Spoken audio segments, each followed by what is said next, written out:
केंद्रीय जल शक्ति एवं जनजातीय राज्य मंत्री विशेश्वर टुडू रांची के एक दिवसीय दौरे पर अनगढ़ा में एनएसडीसी द्वारा चलाए जा रहे कौशल विकास प्रशिक्षण कार्यक्रम में हो रहे हैं शामिल। कॉमेडियन राजू श्रीवास्तव का 58 साल की उम्र में निधन। नई दिल्ली के एम्स में काफी दिनों से थे भर्ती। देश में शोक की लहर। राज्यपाल ने पंडित रघुनाथ मुर्मू जनजातीय विश्वविद्यालय विधेयक 2022 को दी स्वीकृति। केंद्रीय विश्वविद्यालय के कुलपति ने राज्यपाल से की मुलाकात। और राजधानी रांची समेत आसपास के इलाकों में अब तक सामान्य से 4 मिलीमीटर अधिक बारिश। निचले इलाकों में जलजमाव से जनजीवन प्रभावित।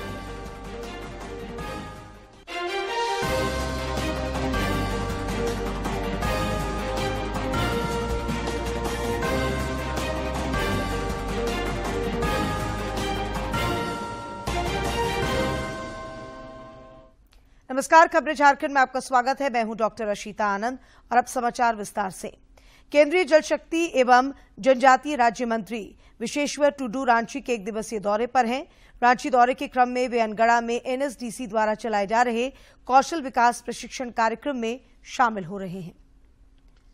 कॉमेडियन राजू श्रीवास्तव का 58 वर्ष की आयु में आज निधन हो गया। उन्हें 10 अगस्त को जिम में वर्कआउट के दौरान दिल का दौरा पड़ा था, जिसके बाद एम्स में भर्ती कराया गया था। राजू श्रीवास्तव की मौत की खबर सामने आने के बाद से पूरे देश में शोक की लहर दौड़ गई है। हर कोई नम आंखों से राजू को श्रद्धांजलि दे रहा है। देखने को मिला था, लेकिन पिछले कुछ दिनों से उनकी हालत में सुधार नहीं हो पा रहा था। जब से राजू श्रीवास्तव को हार्ट अटैक आया था, तभी से वो बेहोश थे। सीने में दर्द और जिम में वर्कआउट के दौरान गिरने के बाद उन्हें 10 अगस्त को दिल्ली के एम्स अस्पताल में भर्ती कराया गया था। राजू श्रीवास्तव पिछले 41 दिनों से वेंटिलेटर सपोर्ट पर थे।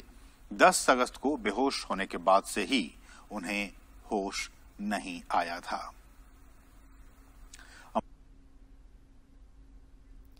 मुख्यमंत्री हेमंत सोरेन ने कहा है कि राज्य सरकार हर वर्ग के कल्याण के लिए कई योजनाएं चला रही है।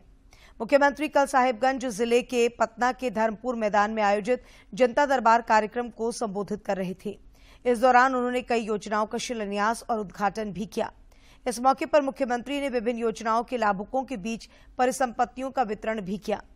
जनता दरबार में मुख्यमंत्री ने लोगों की समस्याएं सुनी और संबंधित पदाधिकारियों को समस्याओं के निराकरण का निर्देश दिया।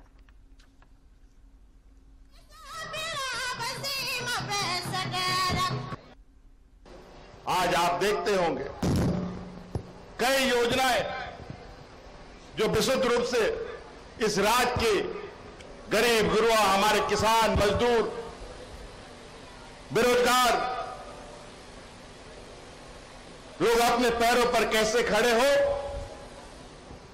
उन योजनाओं को हम लोगों ने प्राथमिकता के आधार पर चिन्हित किया हुआ है। साथ साथ में जो उलझी हुई चीजें हैं, चाहे पुरानी पेंशन हो, चाहे इस राज्य में अनुबंध कर्मी हो, चाहे पारा शिक्षक हो, चाहे सेविका सहायिका हो, नर्सेज हो, कोई भी हो, सभी लोगों की समस्याओं का समाधान हो रहा है।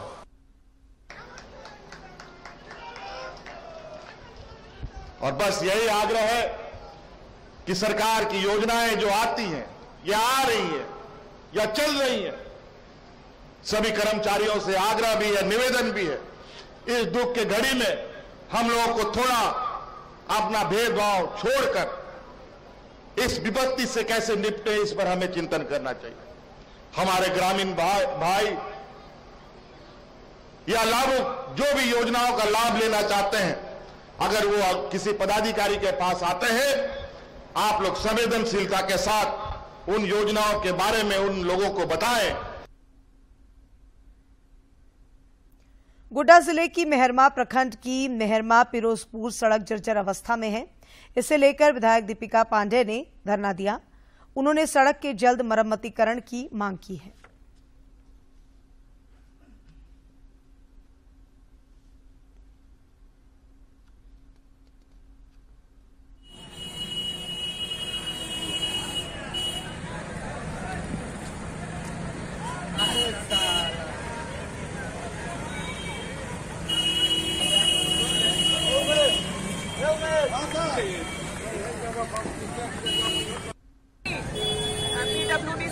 करके हम लोग इस पे कभी कभी भराव कराते रहे और सड़क कम से कम चलने की हालत में रहे उस तरीके। श्रम मंत्री सत्यानंद भोक्ता ने चतरा जिले के टंडवा में आयोजित जीतिया जतरा महोत्सव और चहुल्लम मेला में शिरकत की। इस दौरान उन्होंने कहा कि राज्य सरकार आम लोगों की आवश्यकताओं के अनुरूप विकास कार्यों को धरातल पर उतार रही है।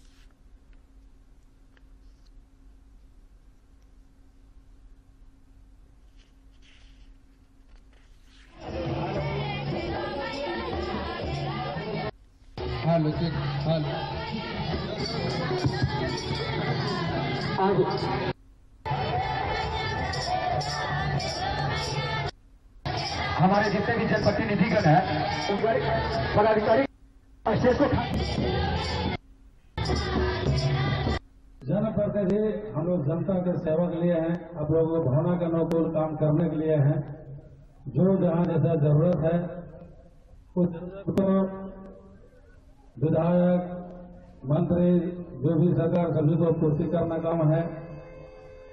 और यहाँ पर जतरा मेला में विकास के लिए जो भी आवश्यकता होगी मेरा भी बड़ा प्रयास होगा। प्रदेश भाजपा के नवनियुक्त प्रभारी सांसद डॉक्टर लक्ष्मीकांत वाजपेयी 5 दिवसीय दौरे पर कल देवघर पहुंचे, जहां उन्होंने बाबा मंदिर में पूजा अर्चना की।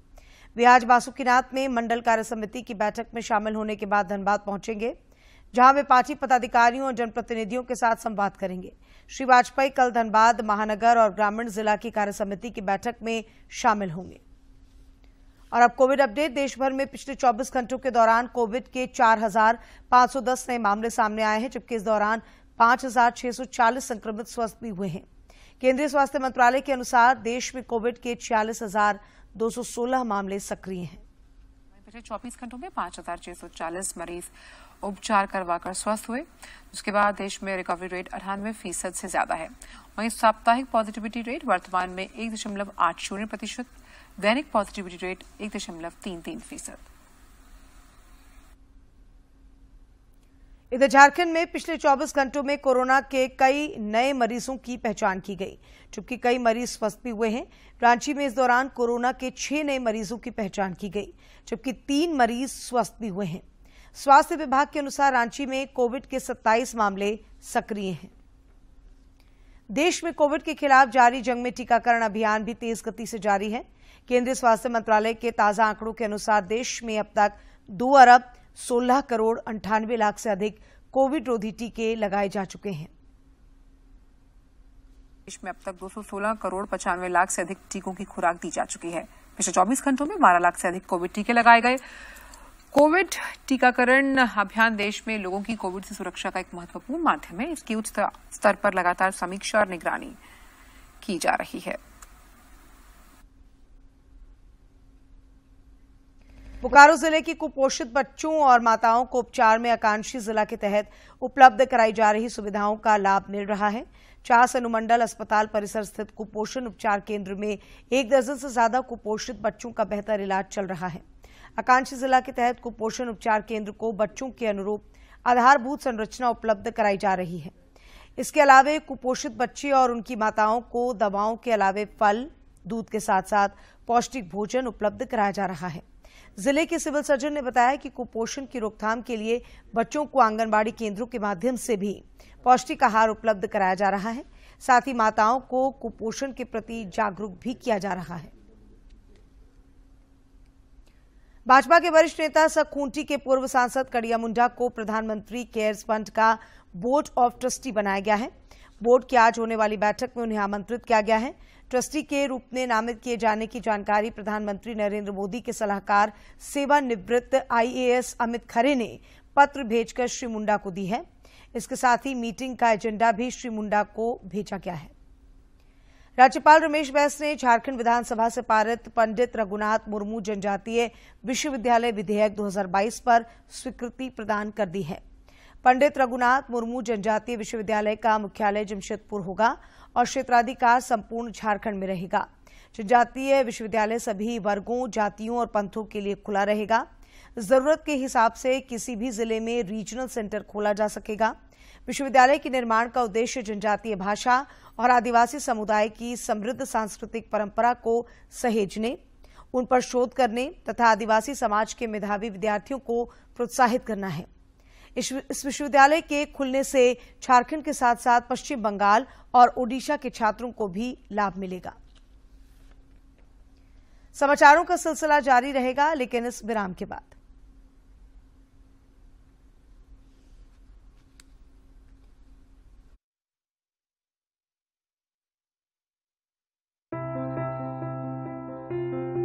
सपना देखना जरूरी है, गिरना और गिरकर संभलना उससे भी ज्यादा जरूरी है। कुछ पाने के लिए पक्का इरादा और फिर पूरी लगन के साथ मेहनत, तब जाकर मिलती है मंजिल। मैं Angel Marina Tirkey, Miss United Nations Earth 2022।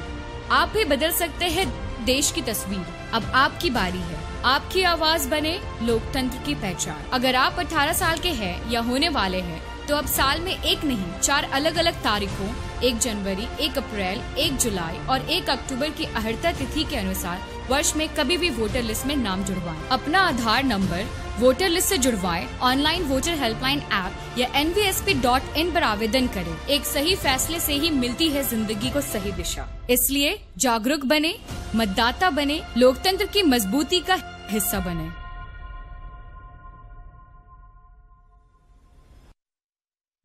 विराम के बाद आपका एक बार फिर स्वागत है। ईस्टर्न रीजनल पुलिस कोऑर्डिनेशन की बैठक वर्चुअल माध्यम से चल रही है। बैठक में झारखंड समेत 5 राज्यों बिहार, पश्चिम बंगाल, ओडिशा और छत्तीसगढ़ के पुलिस महानिदेशक शामिल हैं। इसमें राज्यों के सीमावर्ती इलाकों में सक्रिय नक्सलियों और संगठित आपराधिक गिरोहों के खिलाफ चल रही कार्रवाई पर विचार विमर्श किया जा रहा है। दर्जनों मामलों के आरोपी भाकपा माओवादी के पूर्व सब जोनल कमांडर नागेश्वर महतो ने कल झामुमो की सदस्यता ग्रहण की। शिक्षा मंत्री जगन्नाथ महतो ने डुमरी प्रखंड के अमरा स्थित उसके घर पहुंचकर उन्हें पार्टी में शामिल कराया। इस मौके पर शिक्षा मंत्री ने कहा कि सरकार भटके हुए लोगों को मुख्यधारा से जोड़ने के लिए प्रयासरत है।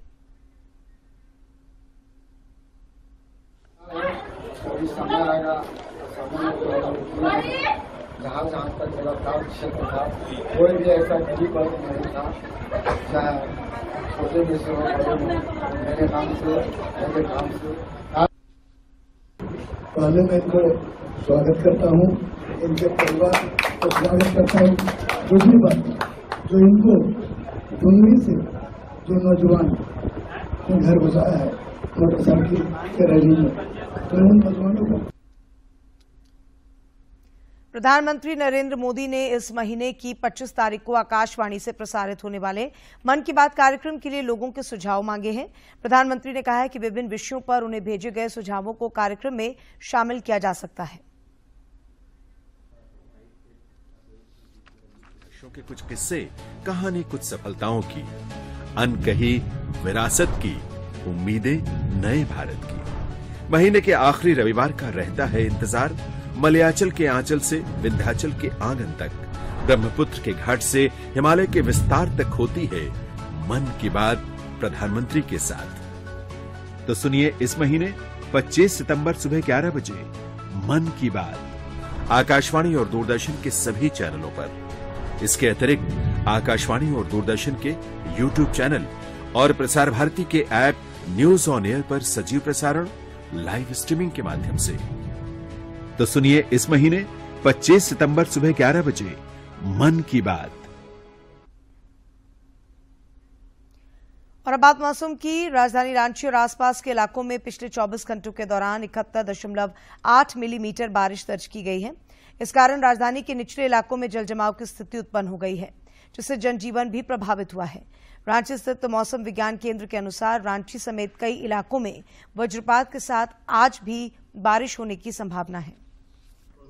झारखंड से दूर जाएगा और थोड़ा सा मॉइस्चर फीडिंग भी थोड़ा सा कम होगा झारखंड के लिए, तो थोड़ा सा बारिश में कमी आएगी। और 21 और 22 ये 2 दिन राज्य में कई स्थानों पे हल्के से मध्यम दर्जे की बारिश देखने को मिलेगी।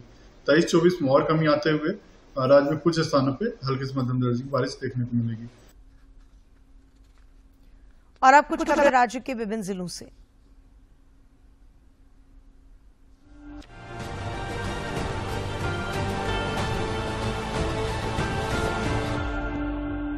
राज्यपाल रमेश बैस से केंद्रीय विश्वविद्यालय झारखंड की कुलपति प्रोफेसर श्रुति भूषण दास ने राजभवन में शिष्टाचार मुलाकात की।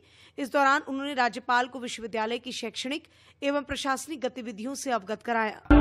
रांची जिले के मांडर थाना क्षेत्र से पुलिस ने तस्करी के लिए ले जाए जा रहे एक ट्रक को 42 मवेशियों के साथ पकड़ा है। थाना प्रभारी विनय कुमार यादव की अगुवाई में लगभग 10 किलोमीटर पीछा कर उक्त ट्रक को मुड़ुमा के पास पकड़ा गया है। पलामू प्रमंडल के आयुक्त जटाशंकर चौधरी ने कहा है कि खास महाल भूमि का सत्यापन और भौतिक सर्वेक्षण किया जाएगा। इस दौरान खास महाल की भूमि के लीज की शर्तों का पालन नहीं करने वालों की लीज रद्द करने संबंधित कार्रवाई की जाएगी। हजारीबाग के उपायुक्त नैन्सी सहाय की अध्यक्षता में जिला पर्यावरण समिति की बैठक हुई। बैठक में 7 अक्टूबर को दूध मटिया में प्रस्तावित पर्यावरण जागरूकता मेला सह वृक्ष रक्षा बंधन के आयोजन समेत अन्य मुद्दों पर चर्चा की गई। गुमला जिले के पूसो थाना क्षेत्र से पुलिस ने उग्रवादी संगठन जेजेएमपी के एरिया कमांडर और उसके एक सहयोगी को गिरफ्तार किया है। दोनों के विरुद्ध मामला दर्ज करने के बाद इन्हें जेल भेज दिया गया। उनके पास से एक देसी लोडेड पिस्टल, 2 गोलियां, 4 मोबाइल फोन, कई सिम कार्ड और एक बाइक बरामद की गई है। रांची के उपायुक्त राहुल कुमार सिन्हा ने दुर्गा पूजा और आगामी पर्व त्योहारों को लेकर केंद्रीय शांति समिति की बैठक की। बैठक में पूजा एवं शांति समिति के लोगों ने दुर्गा पूजा के दौरान बेहतर व्यवस्था को लेकर अपनी अपनी बातें रखी। इस दौरान उपायुक्त ने सौहार्दपूर्ण वातावरण में पर्व त्योहार मनाने की अपील की। बोकारो जिले में लव जिहाद के एक मामले के आरोपी आरजू मलिक के खिलाफ जिला प्रशासन ने कार्रवाई की है। आरोपी के मारापारी थाना क्षेत्र के आजाद नगर स्थित घर पर प्रशासन ने बुलडोजर चलाया। गुमला जिले के पालकोट बस स्टैंड के समीप सार्वजनिक स्थल को बंदोबस्ती को आधार बनाते हुए कथित भूस्वामी के द्वारा स्थानीय पुलिस और प्रशासन के साथ मापी कराने की कोशिश का पालकोट ग्रामवासियों ने जमकर विरोध किया। इस वजह से प्रशासन को बिना जमीन मापी के ही वापस लौटना पड़ा। रांची के उप विकास आयुक्त विशाल सागर ने राज्य पुस्तकालय का निरीक्षण किया। इस दौरान उप विकास आयुक्त ने राज्य पुस्तकालय में पीने की पानी की व्यवस्था, सीसीटीवी कैमरा का अधिष्ठापन, प्रतियोगिता से संबंधित पुस्तकें जल्द उपलब्ध कराने की बात कही। देवघर जिले के मार्गो मुंडा थाना क्षेत्र के खेसवा गांव से 2 साइबर ठगों को गिरफ्तार किया गया है। आरोपियों के पास से 4 mobile phone, 4 SIM card, 1 ATM card, 79,900 रुपए कैश और बाइक बरामद की गई है। बिरसा कृषि विश्वविद्यालय कांकेर में आगामी 22 से 24 सितंबर तक बाढ़ एवं जलाशय अवसादन रोकने के लिए लैंडस्केप प्रबंधन विषय पर राष्ट्रीय सम्मेलन का आयोजन किया जा रहा है। इसमें देश के विभिन्न राज्यों से ICAR, कृषि विश्वविद्यालयों, केंद्र सरकार, राज्य सरकार और अन्य स्वायत्त शासी संस्थानों के लगभग 200 वैज्ञानिक एवं पदाधिकारी भाग लेंगे। रांची रेल मंडल में 16 सितंबर से 2 अक्टूबर 2022 तक स्वच्छता पखवाड़ा मनाया जा रहा है। इसके तहत मंडल के विभिन्न कार्यस्थलों एवं आवासीय परिसरों में स्वच्छ वातावरण बनाने के लिए स्वच्छता अभियान चलाया गया। साथ ही स्वच्छता के प्रति लोगों को जागरूक किया गया। गुमला जिले के कामडारा प्रखंड अंतर्गत रेड़वा पंचायत के नावाडी गांव की बेटी आशा किरण बारला ने एक नए रिकॉर्ड के साथ 800 मीटर की दौड़ में स्वर्ण पदक जीता है। इस सफलता पर मंत्री मिथिलेश कुमार ठाकुर, गुमला के उपायुक्त सुशांत गौरव और जिला खेल पदाधिकारी हेमलता बून ने बधाई दी है।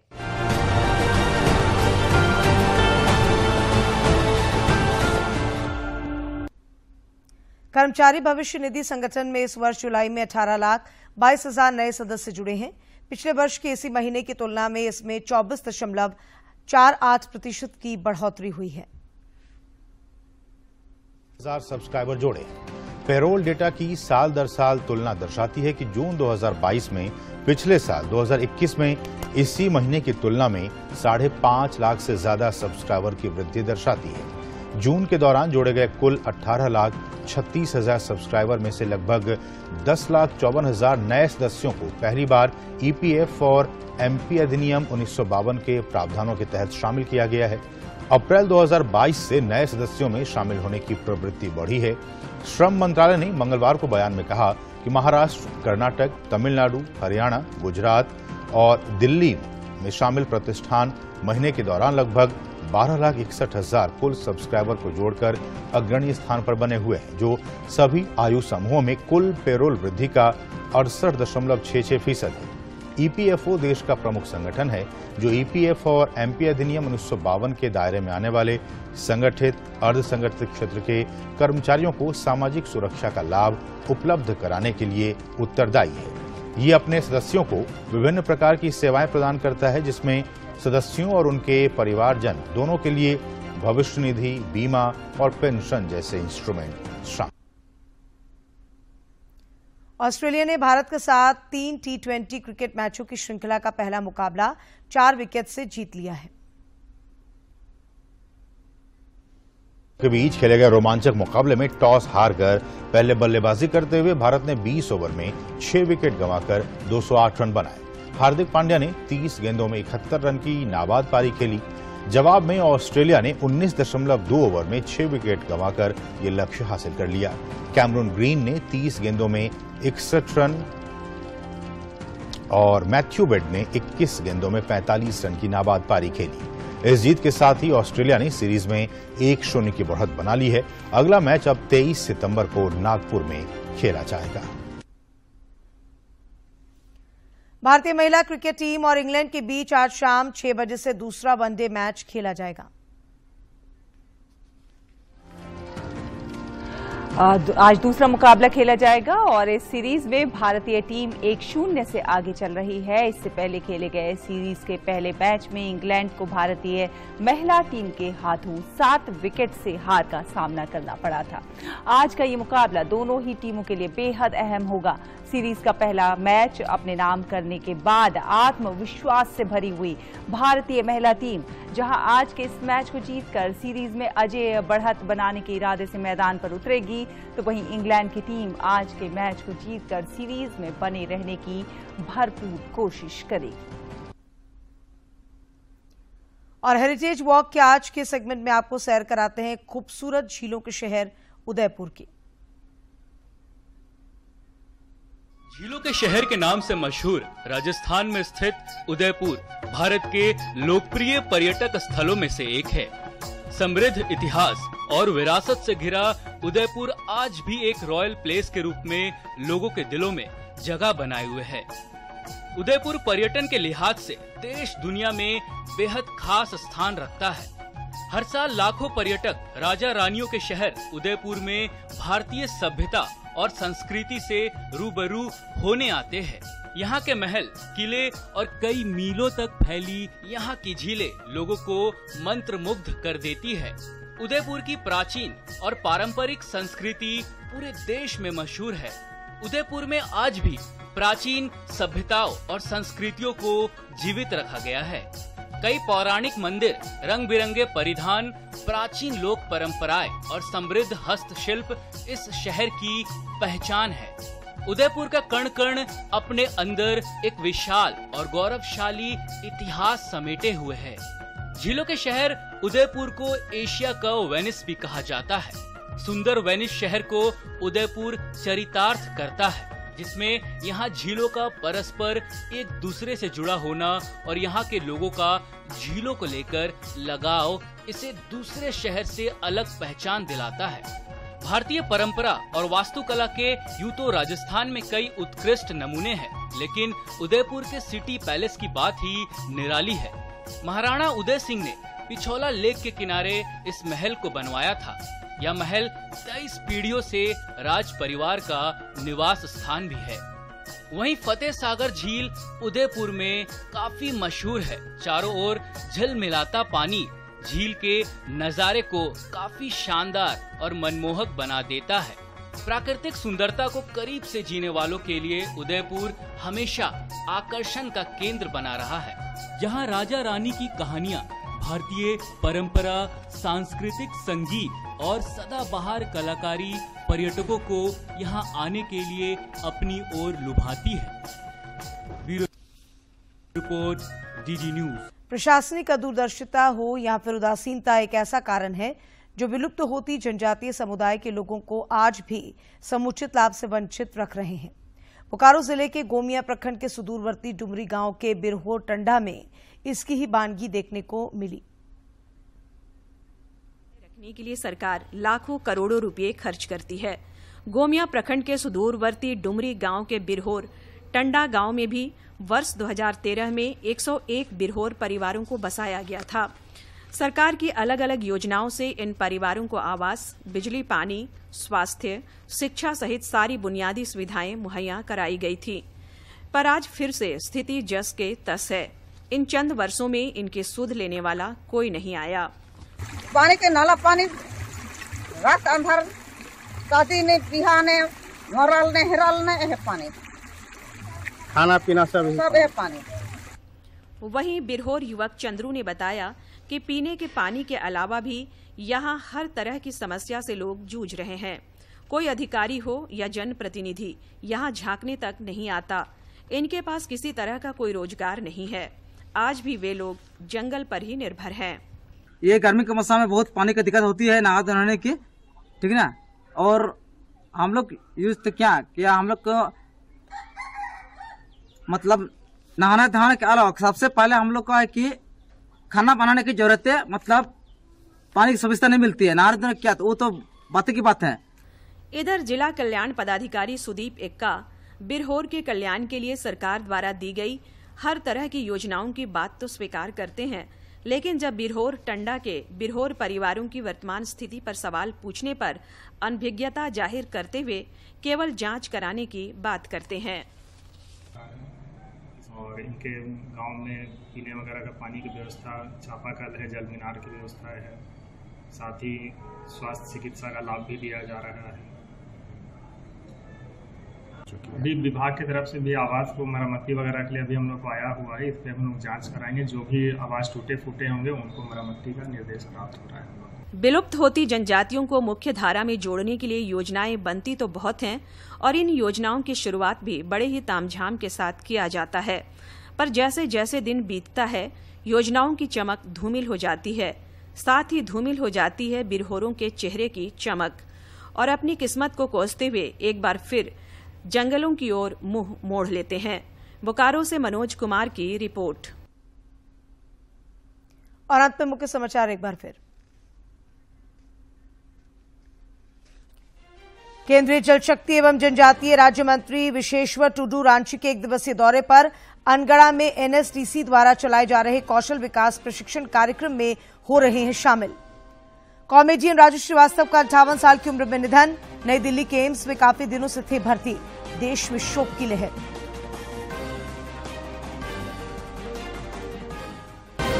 राज्यपाल ने पंडित रघुनाथ मुर्मू जनजातीय विश्वविद्यालय विधेयक 2022 को दी स्वीकृति।